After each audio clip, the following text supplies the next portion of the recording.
Good evening. I am truly honored to be here with you tonight. As a citizen, I find myself looking out on a global environment that seems more troubling and uncertain than any time in my lifetime. And I imagine many of you feel the same. We are grappling with a level of conflict and insecurity that seems to exceed our will and capabilities, with more refugees than ever before, with new wars erupting on top of existing conflicts, some already lasting decades.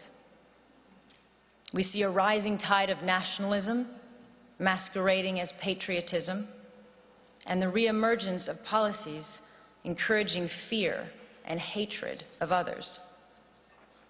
We see some politicians elected partly on the basis of dismissing international institutions and agreements, as if our countries have not benefited from cooperation but actually been harmed by it.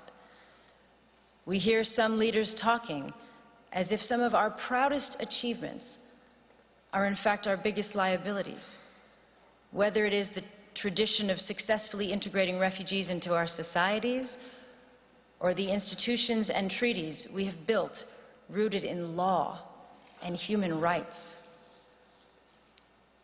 We see nations that played a role, a proud role, in the founding of the International Criminal Court, withdrawing from it on the one hand, and on the other, we see arrest warrants for alleged war crimes issued but not implemented, and other crimes ignored altogether.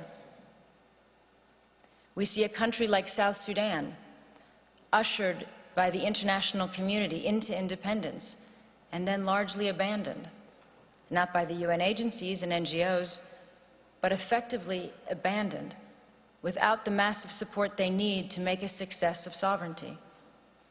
And we see resolutions and laws on the protection of civilians and the use of chemical weapons, for instance, flouted repeatedly, and in some cases under the cover of Security Council vetoes, as in Syria.